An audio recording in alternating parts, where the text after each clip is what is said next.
Hello दोस्तों। तो कैसे हैं आप सब।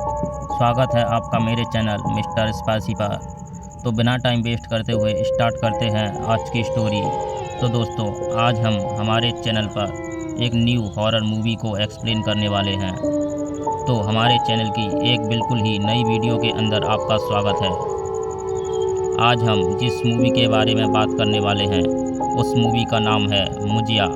और इसको लेकर ख़ास बात यह है कि इस वाली मूवी को भी उन्हीं मेकर्स ने बनाया है जिन्होंने स्त्री मूवी को बनाया था। और इसलिए मुजिया मूवी के अंदर भी हॉरर के साथ साथ कॉमेडी भी है। इसके साथ ही अगर बात करें मूवी की स्टोरी की तो स्टोरी भी काफ़ी अच्छी है। और इसलिए आज की इस वीडियो के अंदर मैं इसी मुजिया मूवी की स्टोरी को डिटेल से एक्सप्लेन करने जा रहा हूँ और आपको इस मूवी की पूरी कहानी बताने जा रहा हूँ, ताकि आप सभी घर बैठे इस पूरी मूवी को एंजॉय कर सकें। तो इसी बात पे जल्दी से वीडियो को लाइक कर दीजिए और अगर आपको ये वीडियो पसंद आए तो कमेंट्स के अंदर मुजिया ज़रूर लिखें, या फिर अगर आप चाहें तो गुड, वेरी गुड या फिर ऐसे किसी और वर्ड को भी लिख सकते हैं। और यह सब इसलिए ताकि हमें भी ये पता चल सके कि आपको वीडियो पसंद आई है।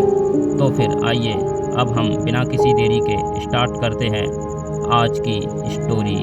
तो इस मूवी की स्टार्टिंग होती है कोंकण से, जो कोंकण महाराष्ट्र के अंदर है। और यहाँ पर जब कहानी शुरू होती है तब साल होता है 1952। महाराष्ट्र के कोन्ना के गांव के अंदर हम ये देखते हैं कि वहाँ पर एक छोटा सा बच्चा होता है जिसका नाम गोटिया होता है और उसकी उम्र 10 से 12 साल होती है। और गोटिया इस गांव में अपनी माँ और अपनी छोटी बहन के साथ रहता था। और गोटिया की बहन उससे 1-2 साल छोटी होती है। यहीं पर गोटिया जिस घर में रहता था उसके बगल वाले घर में कुछ और लोग रहते थे और यहीं पर एक लड़की रहती थी जिसका नाम था मुन्नी। और गोटिया मुन्नी से प्यार करता था, लेकिन फ़र्क ये था कि जहां गोटिया की उम्र 10 से 12 साल थी वहीं मुन्नी उससे 7 साल बड़ी थी और इसलिए मुन्नी की उम्र 18 से 19 साल थी। लेकिन गोटिया तब भी मुन्नी से प्यार करता था और वो ये चाहता था कि उसकी शादी मुन्नी से हो जाए। लेकिन मुन्नी के घर वाले उसकी शादी फिक्स कर देते हैं। लेकिन जिससे मुन्नी की शादी फिक्स होती है वो जिस दिन मुन्नी से शादी करने आता है उसी दिन गोटिया उस दूल्हे के खाने में चूहे मारने की जहर डाल देता है।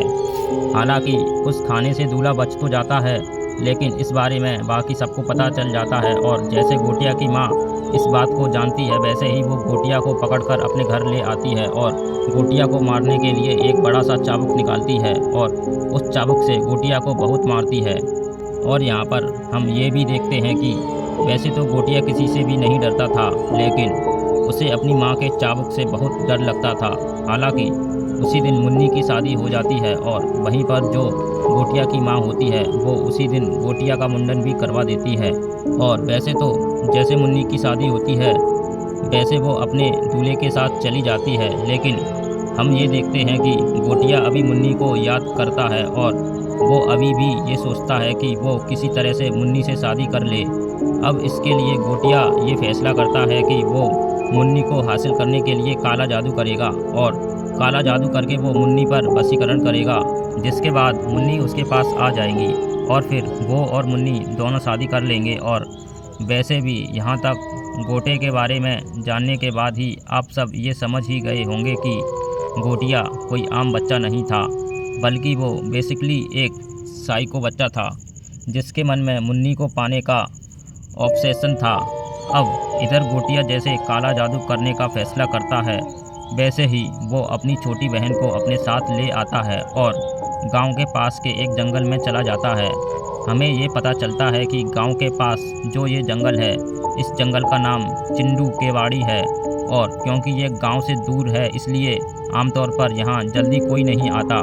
गोटिया यहाँ पर अपनी छोटी बहन को रात के समय लाता है और यहाँ पर आकर एक बड़े से बरगद के पेड़ के नीचे बैठ जाता है और वहाँ बैठकर काला जादू करने लगता है। और फिर इसके बाद ही हम देखते हैं कि गोटिया अपनी छोटी बहन पर हमला कर देता है और एक चाकू से उसे मारने की कोशिश करता है। लेकिन गोटिया की छोटी बहन उसे रोकती है और उससे पूछती है कि आखिर वो ऐसा क्यों कर रहा है और वो अपनी छोटी बहन को क्यों मारना चाहता है, जिस पर गोटिया उसे बताता है कि उसे अपने काला जादू के अंदर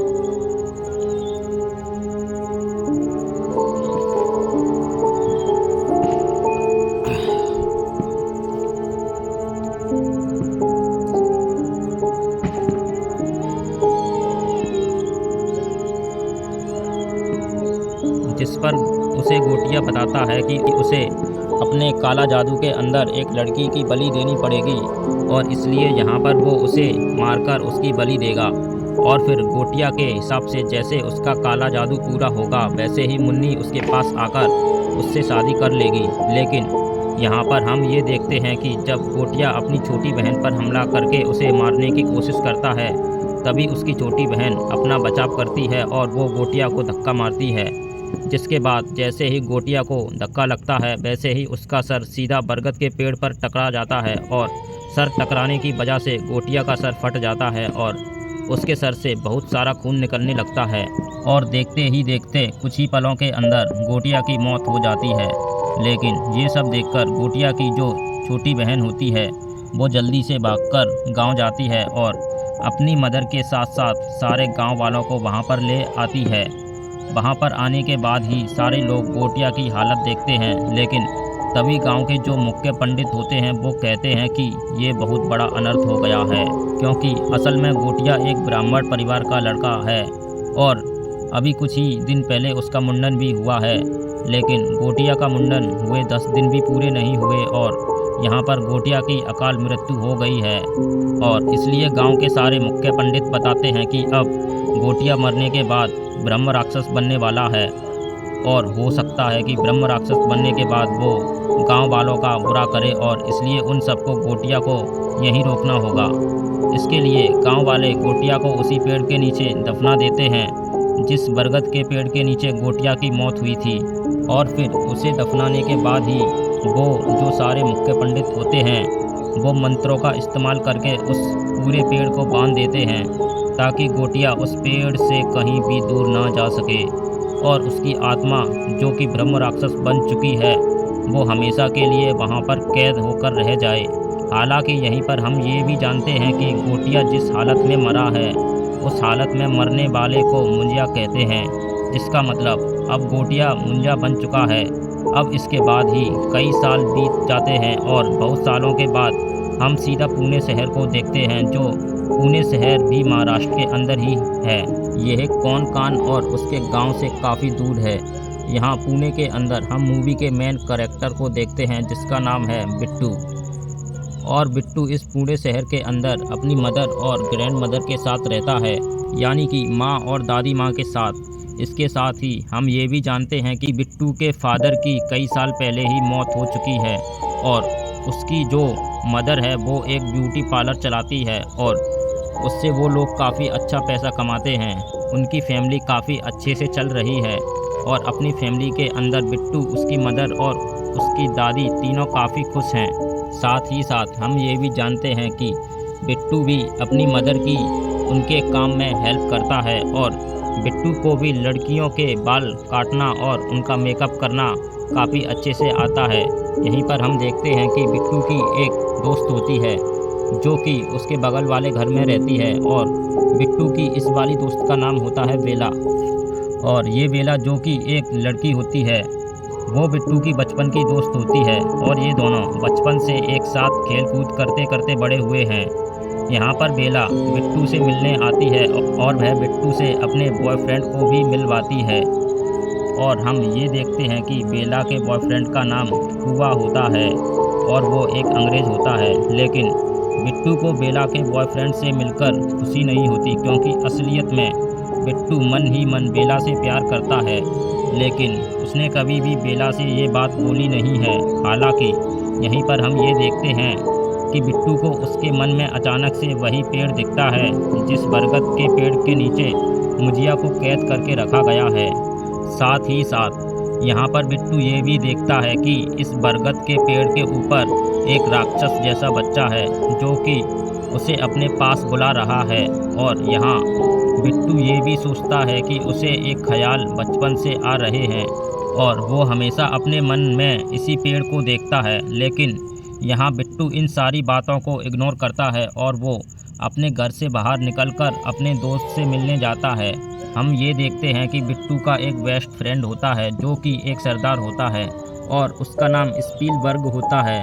अब हम वैसे तो रियल में इसका नाम स्पीलबर्ग नहीं होता, लेकिन अब क्योंकि बिट्टू के सरदार दोस्त को वीडियो शूट करने का काफ़ी शौक था, इसलिए वो अमेरिका के फिल्म मेकर स्पीलबर्ग से इंस्पायर होकर अपना खुद का नाम भी स्पीलबर्ग रख लेता है। यहाँ पर हम ये देखते हैं कि बिट्टू अपनी लाइफ में काफ़ी खुश होता है, लेकिन फिर भी एक दिन अचानक से बिट्टू को उसके चाचा की बेटी का फ़ोन आता है, यानी कि उसकी कज़न सिस्टर का, जिसका नाम होता है रूकू। फ़ोन पर रूकू बिट्टू से कहती है कि उसके घर वालों ने उसकी शादी फिक्स कर दी है और इसलिए अब कुछ ही दिनों के अंदर उसकी सगाई होने वाली है। इसलिए वो ये चाहती थी कि बिट्टू अपनी फैमिली के साथ उसकी सगाई में आए। वो बताती है कि उसने बिट्टू की माँ और उसकी दादी को दोनों को इनविटेशन दे दिया है और इसलिए अब वो बिट्टू को भी पर्सनली इनविटेशन दे रही है। इसलिए वो चाहती है कि उसकी सगाई में सब लोग आएँ। इसलिए इसके बाद ही हम ये देखते हैं कि बिट्टू, उसकी मदर और उसकी ग्रैंड मदर तीनों ये फैसला करते हैं कि वो तीनों रूकू की सगाई में जाएंगे। हालांकि यहीं पर हम ये नोटिस करते हैं कि बिट्टू की मदर इस बात को सुनकर काफ़ी ज़्यादा नाराज़ हो जाती है और वो बिट्टू की ग्रैंड मदर से कहती है कि वो बिट्टू को लेकर रूकू की सगाई में नहीं जाना चाहती, क्योंकि वो जब भी बिट्टू को लेकर गांव जाती है तब हमेशा ही बिट्टू की तबीयत खराब हो जाती है। लेकिन इसके बावजूद भी हम ये देखते हैं कि वो तीनों गांव जाने का प्लान करते हैं और वो तीनों गांव जाने के लिए निकल जाते हैं। आगे हमें पता लगता है कि रूकू और उसके पेरेंट्स यानी कि बिट्टू के चाचा की फैमिली कोंडकान के उसी गांव में रहते हैं जिस गांव में मुंजिया रहता था। और अब क्योंकि बिट्टू मुंजिया के गांव से जुड़ा हुआ था और उसे हमेशा ही मुंजिया के ख्याल भी आते थे, इसलिए यहाँ पर ये सब देख के हमें ये तो क्लियर हो जाता है कि हो ना हो बिट्टू का मुंजिया से कोई ना कोई कनेक्शन तो ज़रूर है। हालांकि इन सब के बाद ही बिट्टू और उसकी फैमिली सीधा गांव पहुंचते हैं और कोंडकान के गांव में आकर वो लोग सीधा अपने चाचा के घर जाते हैं। बिट्टू जब चाचा के घर पहुंचता है तब वहां पर उसके चाचा की फैमिली उन सबको देखकर काफ़ी खुश होती है, लेकिन हम यहां पर ये भी नोटिस करते हैं कि बिट्टू का जो चाचा है वो बिट्टू को और उसकी मदर को दोनों को ही नापसंद करता है। और वो इसलिए क्योंकि बिट्टू के चाचा का ऐसा मानना है कि उसके बड़े भाई की मौत बिट्टू और उसकी मदर की वजह से हुई है और इसलिए हम ये देखते हैं कि यहाँ पर घर के अंदर बिट्टू के चाचा बिट्टू की मॉम को थोड़ा बुरा भला कह रहे थे, जिस वजह से उन दोनों के बीच आर्गुमेंट हो जाती है। लेकिन इस आर्गुमेंट की वजह से बिट्टू के चाचा को और ज़्यादा गुस्सा आता है और वो गुस्से में आकर बिट्टू को उसके डैड की मौत के बारे में बताने लगते हैं। अब यहाँ पर हम ये भी जानते हैं कि बिट्टू को अब तक ये पता नहीं होता कि उसके डैड की मौत कैसे हुई थी, क्योंकि उसकी मदर और दादी ने इस बारे में उसे कभी कुछ नहीं बताया था। लेकिन यहाँ पर बिट्टू का चाचा उसे गुस्से में आकर बिट्टू को सब कुछ बताने लगता है और वो बिट्टू से कहता है कि यहाँ हमारे गांव के पास ही एक जंगली एरिया है जिसका नाम है चिंटू के बाड़ी, और वो चिंटू बाड़ी हमारी पुश्तैनी जगह है, लेकिन उसी चिंटू बाड़ी के अंदर एक बरगद का पेड़ है जो कि शापित है, क्योंकि बहुत साल पहले वहाँ पर एक लड़का मर गया था और अब गाँव वालों का ऐसा मानना है कि वो मुंजिया बन गया है, इसलिए उसके डर से रात को वहाँ पर कोई भी नहीं जाता है। लेकिन आज से काफ़ी साल पहले उसके बड़े भाई ने यानी कि बिट्टू के फादर ने उस चिंटू के बाड़ी को बेचने की कोशिश की थी, लेकिन अब क्योंकि उसके शापित होने के किस्से सबको पता हैं, इसलिए कोई भी चिंटू बाड़ी को ख़रीदने को तैयार नहीं होता है, क्योंकि सबके मन में उस पेड़ का और मुंजिया का डर था।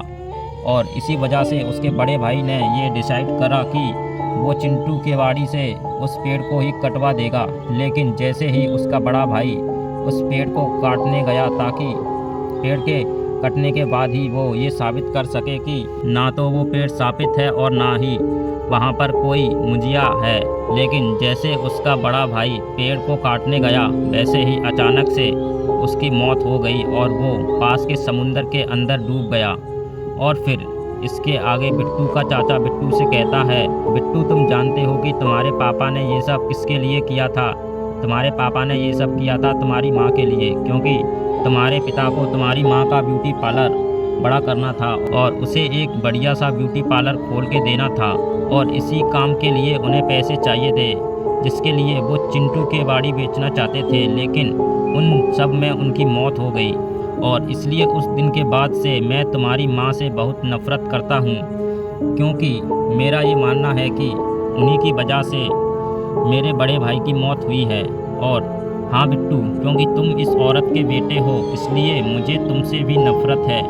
अपने चाचा के मुंह से इन सारी बातों को सुनकर बिट्टू रोने लगता है और इसलिए रोते हुए वो सीधा घर के बाहर आता है और बाहर आकर सीधा स्कूटी उठाता है और वहाँ से डायरेक्टली चिंटू के बाड़ी चला जाता है। और चिंटू के बाड़ी पहुँचकर वो उसी बरगद के पेड़ के आगे आ जाता है जहाँ पर उसके फादर की मौत हुई थी। इधर बाकी के घर वाले भी बिट्टू को ढूंढने लगते हैं और बिट्टू के चाचा जानकारी के लिए सारे गांव वालों को फ़ोन करते हैं, जिसके बाद उसके चाचा को ये पता लगता है कि गांव के एक आदमी ने बिट्टू को चिंटू के बाड़ी में जाते हुए देखा था। बिट्टू का चाचा ये बात जानने के बाद ही परिवार वालों को बिट्टू के बारे में बताता है और वो सबसे कहता है कि बिट्टू चिंटू के बाड़ी के अंदर है। ये सुनकर बिट्टू की दादी बिट्टू के चाचा से कहती है कि वो जल्दी से चिंटू के बाड़ी जाए और बिट्टू को बचाकर लाए।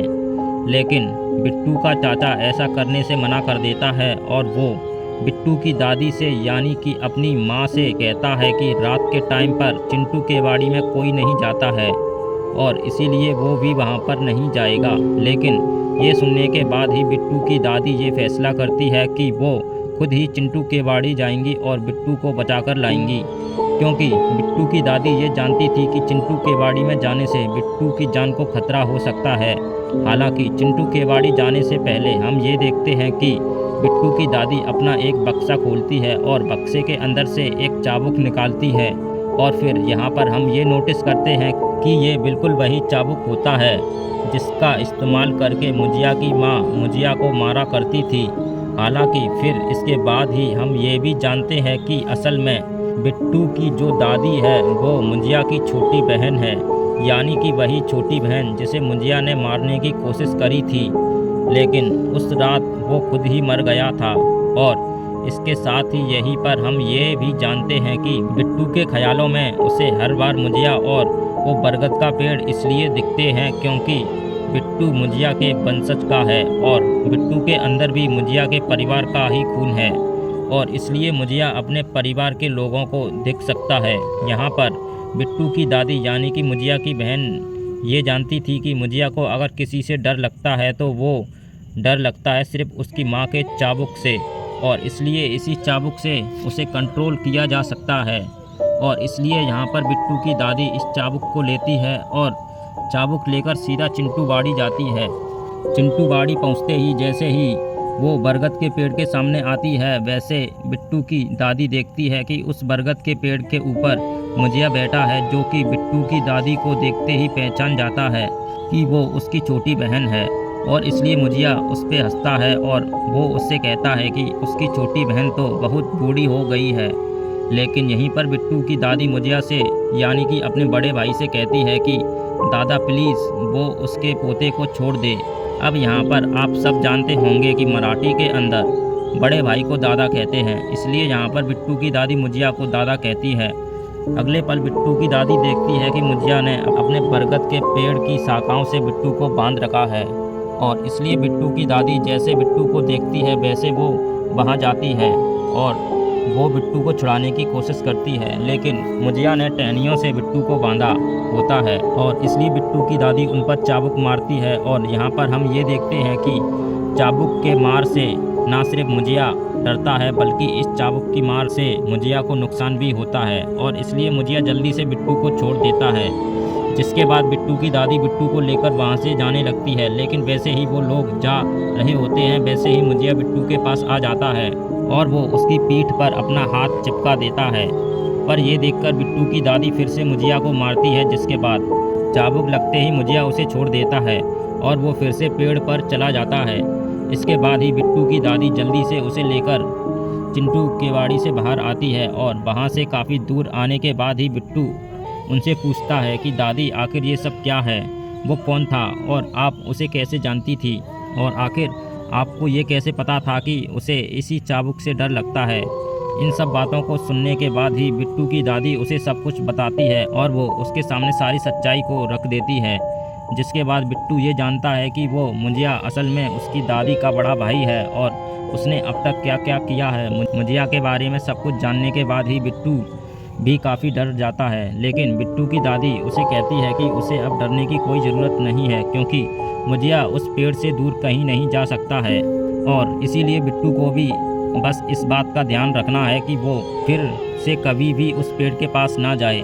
लेकिन इसके अगले पल हम ये देखते हैं कि मुंजिया या बिट्टू के सामने खड़ा होता है और वो इस टाइम पर दादी के पीछे होता है। मुंजिया को देखकर बिट्टू हक्का बक्का हो जाता है क्योंकि कुछ टाइम पहले उसकी दादी ने उसे बोला था कि मुंजिया उस पेड़ से दूर कहीं नहीं जा सकता है, लेकिन अब वो उनके पास आ चुका है और इसलिए वहाँ पर आते ही मुंजिया सीधे बिट्टू की दादी की गर्दन पकड़ता है और वो झटके से उनकी गर्दन तोड़ के उन्हें मार देता है। और फिर यहीं पर ही हम ये समझ जाते हैं कि असल में बिट्टू के जाने से पहले मुंजिया ने जब उसके पीठ पर हाथ चिपकाया था तब उसके ज़रिए उसने बिट्टू की पीठ पर अपना निशान छोड़ दिया था, और इसलिए बिट्टू के माध्यम से उसने अपने आप को बरगद के पेड़ से आज़ाद कर लिया।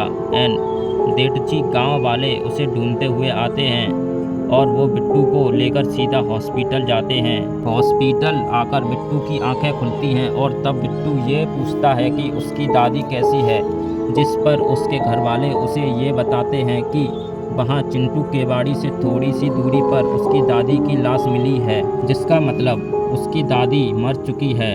हालांकि पुलिस ने इन्वेस्टिगेशन की है और इसलिए पुलिस का ऐसा मानना है कि शायद से उसकी दादी फिसल कर गिर गई होगी और इसलिए उनकी मौत हो गई होगी। असल में बिट्टू इस बात को जानता था कि उसकी दादी की मौत गिरने से नहीं हुई है, बल्कि उसकी दादी को मुंजिया ने मारा है। हालांकि बिट्टू इतना ज़्यादा डरा हुआ है कि इस बारे में किसी को भी नहीं बताता है, लेकिन इसके बाद ही हम ये देखते हैं कि बिट्टू के जो चाचा होता है वो बिट्टू की मदर से झगड़ा करने लगता है और वो फिर से बिट्टू की मदर को ब्लेम करते हैं कि पहले उसकी वजह से उसका भाई मारा गया और अब उस औरत की वजह से उसकी माँ भी मर गई। लेकिन ये सब सुनकर बिट्टू की मदर को गुस्सा आता है और इसलिए वो बिट्टू को लेकर उस गांव से निकल जाती है और बस पकड़कर सीधा पुणे आने लगती है। और बस में हम ये देखते हैं कि बिट्टू के पीछे वाली सीट पर मुंजिया होता है और बिट्टू भी जैसे ही मुंजिया को देखता है वैसे ही वो भी बहुत डर जाता है। हालांकि यहाँ पर मुंजिया बिट्टू को बताता है कि उसे सिर्फ और सिर्फ बिट्टू देख सकता है और कोई भी नहीं देख सकता, और वो इसलिए क्योंकि बिट्टू की रगों में उसका खून दौड़ रहा है। हालांकि मुंजिया को देखकर बिट्टू काफ़ी ज़्यादा डर जाता है, लेकिन अचानक से मुंजिया गायब हो जाता है और फिर अगले पल हम ये देखते हैं कि बिट्टू अपने घर आ चुका है। लेकिन घर आने के बाद जैसे रात होती है और बिट्टू सोने जाता है, वैसे ही मुंजिया उसके रूम में आ जाता है और वो बिट्टू से कहने लगता है कि मुन्नी को ढूंढो, मुन्नी को ढूंढो। लेकिन बिट्टू को उसकी बातें समझ नहीं आती और वो सिंपली उससे डरने लगता है। और अब क्योंकि बिट्टू मुंजिया की बातें नहीं मान रहा था, इसलिए मुंजिया उसे पीटने लगता है। वो कभी बिट्टू को बिस्तर से गिरा देता है, कभी उसे उठाकर दीवार पे फेंक देता है और कभी तो उसके ऊपर अलमारी गिरा देता है।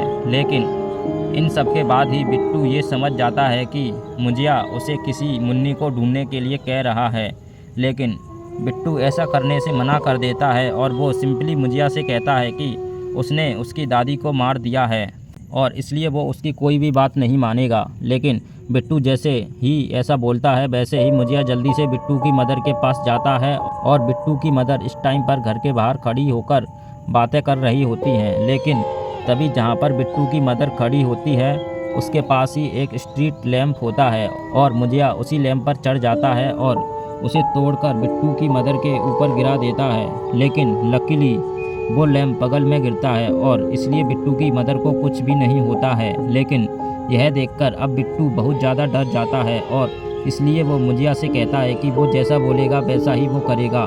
लेकिन मुंजिया उससे कहता है कि वो उसके पास रात को आया करेगा और इसलिए उसे मुन्नी को रात को ढूंढना पड़ेगा। इसके बाद ही हम ये देखते हैं कि बिट्टू को ना चाहते हुए भी रोज़ रात को अपनी नींद खराब करनी पड़ती है और घर के बाहर घूम घूम कर मुन्नी को ढूंढना पड़ता है। और इस पूरे टाइम के दौरान मुंजिया उसके कंधे पर बैठा रहता है और जहाँ भी बिट्टू थोड़ा सा रुकता है और आराम करता है वहीं पर मुंजिया कभी उसे परेशान करने के लिए मारने लगता है और कभी कभी वो उसके सामने दूसरों को मारने लगता है। इसलिए बिट्टू को परेशान होकर भी मुंजिया की सारी बातें माननी पड़ती हैं। बिट्टू इन सब से परेशान हो जाता है और इसलिए कुछ दिन बाद ही वो अपने सरदार दोस्त को सब कुछ बता देता है, यानी कि स्वीलबर्ग को। और वैसे तो स्वीलबर्ग को मुंजिया दिखाई नहीं देता, लेकिन वो मुंजिया की बातें सुन पाता है, इसलिए उसे भी बिलीव हो जाता है कि बिट्टू को सच में मुंजिया परेशान कर रहा है। बिट्टू स्वीलबर्ग से कहता है कि उन्हें किसी मुन्नी को ढूंढना है, क्योंकि उस मुंजिया को मुन्नी को ढूंढकर उससे शादी करनी है और उसके बाद ही ये हमारा पीछा छोड़ेगा। अब इसके बाद ही वो दोनों दिमाग लगाते हैं और स्वीलबर्ग बिट्टू से कहता है कि मुंजिया उसके गांव का था, इसलिए हो सकता है कि मुन्नी भी उसके गांव की हो। और फिर यह बात सुनकर बिट्टू सीधा रूकू को फ़ोन करता है, यानी कि अपनी कज़न सिस्टर को, और उससे ये जानने की कोशिश करता है कि आज से सालों पहले मुन्नी नाम की गांव में कौन सी लड़की थी। रूकू उसे बताती है कि असल में उनके घर के बगल में एक घर है जिस घर में सालों पहले एक मुन्नी नाम की लड़की रहती थी, लेकिन शादी होने के बाद ही मुन्नी यहाँ से चली गई थी। लेकिन रूको बिट्टू को उसकी फ़ोटो भेजती है, लेकिन बिट्टू और स्वीलबर्ग जैसे ही मुन्नी की बचपन की फ़ोटो देखते हैं वैसे ही वो दोनों ये नोटिस करते हैं कि मुन्नी अपने बचपन की फ़ोटो में बिल्कुल वैसे ही लग रही थी जैसे बिट्टू की दोस्त बेला अपने बचपन में लगती थी। और इसलिए यहीं से बिट्टू और स्वीलबर्ग को यह शक होता है कि शायद हो सकता है कि मुन्नी और बेला का कोई ना कोई कनेक्शन हो। और फिर इसके लिए जैसे वो लोग तहकीकात करते हैं वैसे ही उन्हें पता लगता है कि असल में मुन्नी और कोई नहीं बल्कि बेला की दादी है। और सालों पहले जब गांव में मुन्नी की शादी हुई थी, तब शादी के बाद ही वो पुणे आकर यहाँ पर बस गई थी, जिसका मतलब बेला और उसकी दादी मुन्नी बिट्टू के बगल में ही रहती हैं। यह जानने के बाद ही बिट्टू मुंजिया को बताता है कि उसकी मुन्नी उसके बगल में रहती है, और फिर यह बोलकर वो मुंजिया को उसके पास ले जाता है। लेकिन जैसे ही मुंजिया देखता है कि उसकी मुन्नी अब बहुत बूढ़ी हो चुकी है, वैसे ही वो शादी करने से मना कर देता है। लेकिन तभी वो बेला को देख लेता है, और क्योंकि बेला भी काफ़ी हद तक उसके दादी जैसी दिखती थी, इसलिए मुंजिया को यहाँ पर बेला से प्यार हो जाता है। और अब वो बिट्टू से कहता है कि वो बेला से शादी करेगा, लेकिन ये सुनकर बिट्टू मना कर देता है और वो मुंजिया से कहता है कि वो ऐसा कभी नहीं होने देगा। और बेशक से मुंजिया उसकी जान ले लेकिन वो इस काम में उसकी कोई हेल्प नहीं करेगा। पर ये सुनते ही मुंजिया बिट्टू से कहता है कि अगर उसने उसकी मदद नहीं करी तो वह बिट्टू के सामने उसके चाहने वालों को मार देगा। वो बिट्टू की मदर को मार देगा और उसके सरदार दोस्त को भी मार देगा, बेला को मार देगा और बाकियों को भी मार देगा। और इसलिए मुंजिया की बातें सुनकर बिट्टू डर जाता है और वो उस टाइम पर मुंजिया की बात मानने के लिए राज़ी हो जाता है। लेकिन अगले दिन जब सुबह होती है, तब दिन का टाइम आते ही मुंजिया गायब हो जाता है। और वैसे यहाँ पर हमें ये चीज़ भी पता लगती है कि मुंजिया सिर्फ रात को ही आता है और रात को ही रहता है, बाकी दिन होते ही वो गायब हो जाता है। और इसलिए दिन के टाइम में वो कभी भी बिट्टू के पास नहीं आ सकता। यहाँ पर बिट्टू अब काफ़ी ज़्यादा परेशान हो जाता है और इसलिए वो अपने सरदार दोस्त स्वीलबर्ग से हेल्प मांगता है। इसके बाद ही स्वीलबर्ग बिट्टू को लेकर सीधा भूत भगाने वाले एक आदमी के पास जाता है, और भूत भगाने वाले ये आदमी और कोई नहीं बल्कि साउथ के फेमस एक्टर सत्यराज होते हैं, यानी कि अपने बाहुबली के कटप्पा। यहाँ पर आने के बाद ही बिट्टू और स्वीलबर्ग दोनों कटप्पा से मिलते हैं, जिनका इस मूवी के अंदर नाम होता है एल्विस प्रभाकर, और इसलिए आसानी के लिए हम यहाँ पर सिर्फ इन्हें एल्विस बोलेंगे। एल्विस से मिलने के बाद ही वो उन्हें सब कुछ बताते हैं, और फिर इसके बाद ही बिट्टू एल्विस को अपनी पीठ पर का निशान दिखाता है, और बिट्टू की पीठ पर एक हाथ का निशान होता है, और यह हाथ का निशान मुंजिया का होता है। यहाँ पर एल्विस जैसे इस हाथ के निशान को देखता है, वैसे ही वो ये समझ जाता है कि ये निशान मुंजिया का है, और इसलिए वो बिट्टू से कहता है कि तुम्हें जो परेशान कर रहा है वो मुंजिया है।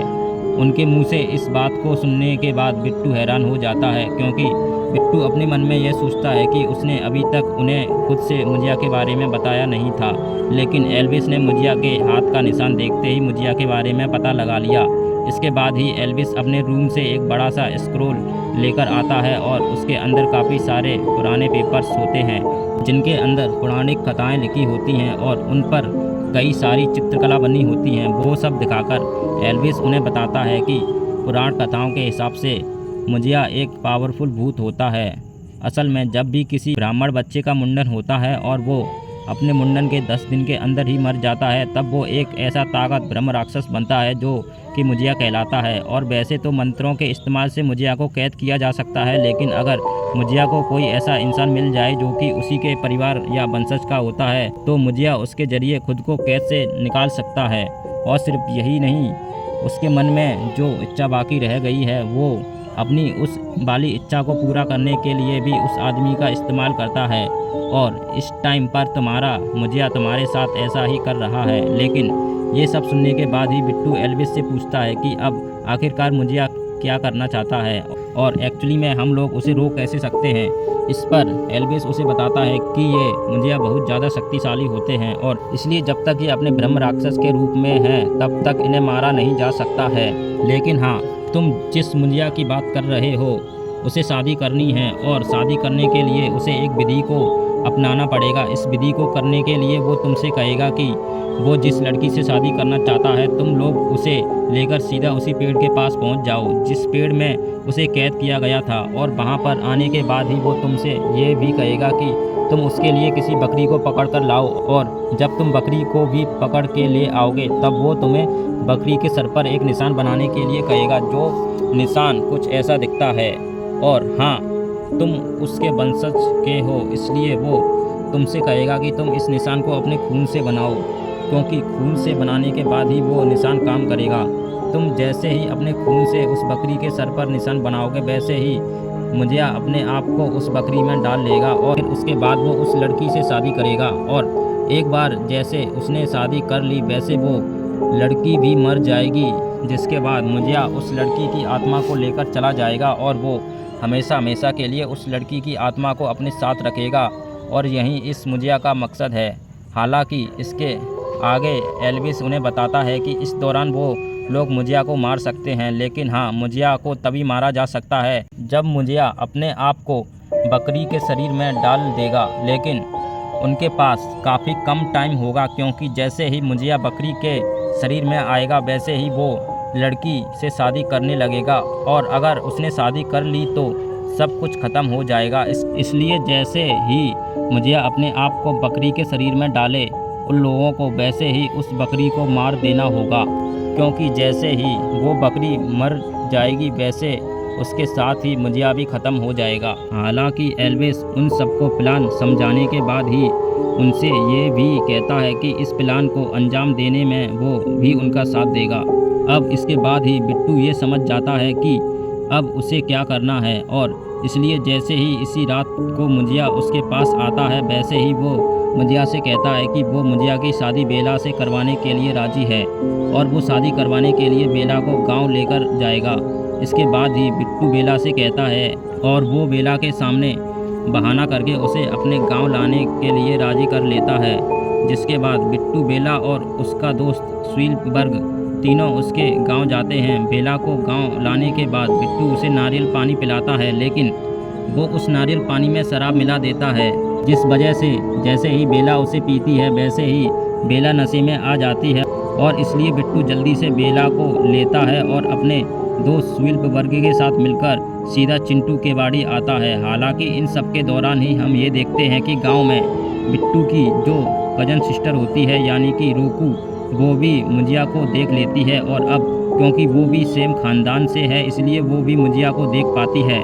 इसलिए बिट्टू रूकू को सब कुछ समझा देता है और उसे भी अपने प्लान में शामिल कर लेता है। जिसके बाद ही वो सब लोग मिलकर एक बकरी उठाते हैं और सारी चीज़ को लेकर सीधा बरगद के पेड़ के नीचे पहुंच जाते हैं। यहाँ पर आने के बाद जैसा एल्विस ने बोला था मुजिया बिल्कुल वैसा ही बोलता है और वो बिट्टू से कहता है कि वो बकरी के सर पर अपने खून से इस तरह का निशान बना दे और फिर बिट्टू जैसे अपने खून से उसके सर पर ऐसा निशान बनाता है वैसे ही मुजिया बकरी की बॉडी में अपना शरीर डाल लेता है। लेकिन जैसे ही वो बकरी की बॉडी में आता है और शादी करने आता है, वैसे बिट्टू उस बकरी को पकड़ लेता है और वो उसे काटने लगता है, लेकिन वो उस पर हमला करता है कि उससे पहले ही हम ये देखते हैं कि बेला जो कि नशे की हालत में थी वो बिट्टू को ऐसा करने से रोक देती है और वो नशे की हालत में उससे कहती है कि यह बकरी मेरा पति है, इसे तुम क्यों मार रहे हो, इसे मत मारो। और बेला ये सब इसलिए बोल रही होती है क्योंकि वो नशे में होती है, लेकिन उसके ऐसा करने की वजह से बिट्टू मुजिया को मार नहीं पाता है। हालांकि इस टाइम पर ही हम ये देखते हैं कि उस बकरी के सर पर जो निशान बना हुआ था वो निशान बेला के शरीर पे चिपक जाता है, जिस वजह से बेला के शरीर पर भी वैसा ही निशान बन जाता है। हालांकि तभी बिट्टू को एल्विस की कही हुई बातें याद आती हैं और एल्विस ने उसे कहा था कि जब वो बकरी के सर पर अपने खून से निशान बनाएगा तब उसे इस बात का ध्यान रखना पड़ेगा कि वो निशान बकरी के सर के अलावा किसी और पे ना लगे, खास करके किसी इंसान पर तो बिल्कुल भी नहीं, क्योंकि अगर ऐसा हुआ तो मुंजिया सीधा उसकी बॉडी में घुस जाएगा। और यहाँ पर प्रेजेंट टाइम में हम ऐसा ही देखते हैं, क्योंकि जैसे ही बकरी का सर बेला की बॉडी पर लगता है और बेला के शरीर पर वो निशान चिपकता है, वैसे ही मुंजिया सीधा बेला के अंदर घुस जाता है और फिर जैसे ही वो बेला के अंदर आता है वैसे ही वो देखने में बहुत ही डरावनी हो जाती है और बिट्टू से कहती है कि उसने उसे मारने की कोशिश की है, जिसका मतलब उन सब ने मुंजिया को धोखा दिया है और इसलिए मुंजिया उन सबको मार देगा। और फिर ये बोलकर मुंजिया जो कि बेला की बॉडी में होता है वो सब पर अटैक कर देता है। अब मुंजिया से बचने के लिए बिट्टू, रुकू और स्विलबर्ग तीनों वहाँ से भाग जाते हैं और वो चिंटू के बाड़ी से भागकर सीधा रुकू के घर में घुस जाते हैं, लेकिन मुंजिया पीछा करते हुए वहाँ भी पहुँच जाता है। अब हालांकि मैं आपको बता दूं कि वैसे तो यहाँ काफ़ी हॉरर सीन होता है, लेकिन जैसे कि स्त्री मूवी के एंड में हमने देखा था कि वहाँ हॉरर के साथ साथ कॉमेडी भी हो रही थी, ठीक बिल्कुल वैसे ही यहाँ पर भी हॉरर के साथ साथ काफ़ी कॉमेडी हो रही होती है। इसी टाइम पर बिट्टू एल्विस को भी अपने पास बुला लेता है। हालांकि हम सब ये देखते हैं कि इन सब भागा दौड़ी के दौरान वो निशान बिट्टू के चाचा के सर पर भी बन जाता है, जिस वजह से मुंजिया बेला की बॉडी से निकलकर सीधा बिट्टू के चाचा की बॉडी में घुस जाता है और अब उसके बाद ही वह सब पर हमला करने लगता है। सबको ठिकाने के बाद ही मुंजिया जो कि बिट्टू के चाचा की बॉडी में था वो सीधा बेला को पकड़ता है और उसे लेकर सीधा चिंटू के बाड़ी में जाता है, लेकिन यह देखकर बिट्टू उनका पीछा करता है और वो उनके पीछे पीछे जाता है। हालांकि रास्ते में वो उसी जगह पर पहुंच जाता है जिस जगह पर मुंजिया ने उसकी दादी को मारा था, लेकिन वहां पर आते ही बिट्टू ये देखता है कि उसकी दादी के हाथों में जो चाबुक होता है वो बिल्कुल उसी जगह पर होता है जिस जगह पर उसकी दादी की मौत हुई थी। और जाहिर है ये चाबुक जैसी छड़ी वही छड़ी होती है जिससे कि मुंजिया को नुकसान पहुंचाया जा सकता है, और इसलिए बिट्टू उसे उठा लेता है और उसे लेकर सीधा चिंटू के बाड़ी में पहुंच जाता है। चिंटू के बाड़ी में पेड़ के पास आते ही वो ये देखता है कि वहाँ पर मुंजिया शादी करके उसकी आत्मा को अपने साथ ले जाने की तैयारी कर रहा है, लेकिन तभी यह सब देखकर वो बेला को बचाने की कोशिश करता है और उस चाबुक जैसी छड़ी से मुंजिया पर अटैक करता है। हालांकि इस दौरान बिट्टू उस पर काफ़ी हमले करता है, लेकिन तब भी मुंजिया काफ़ी ज़्यादा पावरफुल होता है और इसलिए वो बिट्टू को उठा कर फेंकता है। लेकिन हम ये देखते हैं कि बिट्टू फाइट करते हुए किसी तरह से अपने चाचा की पीठ पर वही निशान बना देता है जिस निशान से मुंजिया शरीर बदलता है, और फिर चाचा की पीठ पर निशान बनाने के बाद ही बिट्टू जल्दी से वो निशान पेड़ पर भी बना देता है। और फिर जैसे ही वो पेड़ पर निशान बनाता है वैसे ही हम ये देखते हैं कि मुंजिया बिट्टू के चाचा की बॉडी से निकल जाता है और वो सीधा पेड़ की बॉडी में घुस जाता है। मतलब कि अब मुंजिया पेड़ के अंदर आ जाता है और अब बिट्टू को और बेला को ऐसा लगता है कि उन लोगों ने मुंजिया को पेड़ के अंदर कैद कर दिया है। लेकिन अब क्योंकि मुंजिया बहुत ज़्यादा पावरफुल था, इसलिए मुंजिया पेड़ के अंदर आने के बाद भी पूरे पेड़ को कंट्रोल करता है और वो पेड़ की टहनियों से उन सबको पकड़ने की कोशिश करने लगता है। लेकिन तभी बेला ये देखती है कि उस बरगद के पेड़ के पास ही एक लाल टन रखा है जिसके अंदर काफ़ी सारा मिट्टी का तेल है, और इसलिए बेला किसी तरह से उसे उठाती है और उसे लेकर सीधा पेड़ के ऊपर मारती है, जिससे कि पेड़ के ऊपर मिट्टी का तेल लग जाता है। और फिर तभी बिट्टू ये देखता है कि उसके पास भी एक लकड़ी है जो कि जल रही है, और असल में ये वही लकड़ी है जिस लकड़ी को उन्होंने पहले रखा होता है, यानी कि उस टाइम पर जिस टाइम पर वो लोग मुजिया और बेला की शादी करवा रहे थे। और इसलिए बिट्टू उस जलती लकड़ी को उठा लेता है और उससे सीधा पेड़ पे आग लगा देता है। पेड़ में जैसे आग लगती है वैसे हम ये देखते हैं कि पूरा पेड़ जलने लगता है और पेड़ के साथ साथ मुजिया भी जलने लगता है। और इसीलिए बिट्टू मुजिया की पकड़ से खुद को छुड़वा लेता है और वो बेला के साथ सीधा पेड़ से काफ़ी दूर आ जाता है। जिसके बाद वो और बेला दोनों चिंटू के बाड़ी से निकल जाते हैं और इधर यहाँ पेड़ काफ़ी ज़्यादा जल जाता है और हमें ये दिखाया जाता है कि अब मुजिया ख़त्म हो चुका है। इसके बाद सब कुछ ठीक हो जाता है और बिट्टू भी बेला को लेकर पुणे आ जाता है। पुणे आने के बाद ही बेला उसे बताती है कि अब वो अपने काम के सिलसिले में ब्राज़ील जा रही है और इसलिए अब वो कई साल बाद वापस आएगी। लेकिन बेला के जाने से पहले बिट्टू उसे आई लव यू कहता है और वो बेला से कहता है कि वो उसे सालों से प्यार करता है। लेकिन यहाँ पर बेला बिट्टू से कहती है कि वो बिट्टू से प्यार नहीं करती और वो बिट्टू को अपना दोस्त समझती है। पर यह सुनकर बिट्टू उससे कहता है कि अगर वो उसे अपना दोस्त मानती है तो वो उसका दोस्त बनकर ही रहेगा, क्योंकि वो मुजिया नहीं है जो उसे ज़बरदस्ती शादी करेगा। और फिर उसके ये बोलने के बाद ही ये सीन चेंज होता है और हम डायरेक्टली मुजिया के पेड़ को देखते हैं। हम ये देखते हैं कि मुजिया के पेड़ की कटाई चल रही है और कुछ लोग मिलकर इस पेड़ को काट रहे हैं।